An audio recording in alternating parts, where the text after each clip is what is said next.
Hello friends, આજે અમે વિસનગરના અમારા નિવાસ સ્થાને આવી ગયા છીએ. તો આપ જોઈ શકો છો આંબાનું આ વૃક્ષ છે. આ મારી મમ્મીએ કેરી ખાઈ અને ગોટલો વાવ્યો હતો અને એમાંથી આટલો સરસ આંબો થયો છે અને એને કેરી આવી છે. આ કેસર કેરી છે અને સ્વાદમાં બહુ ટેસ્ટફુલ છે.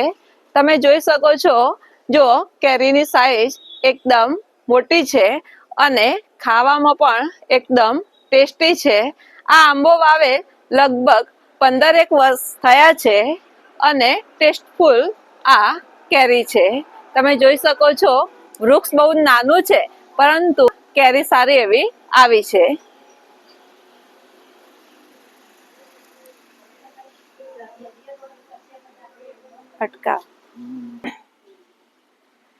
હવે જુઓ, આની બાજુમાં ચીકુનું વૃક્ષ છે.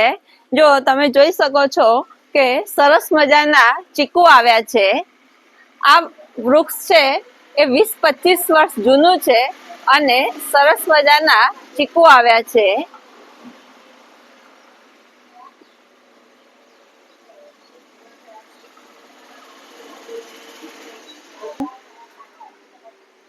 લીંબુનું છું.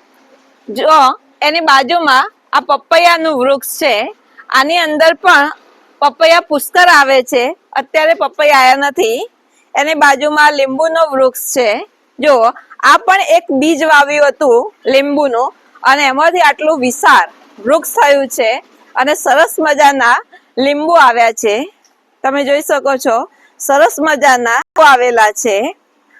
છોડ છે જે વૃક્ષ કહેવાય, તો એક બીજ ઉપરથી જ આટલું સરસ મજાનું વૃક્ષ તૈયાર થયું છે.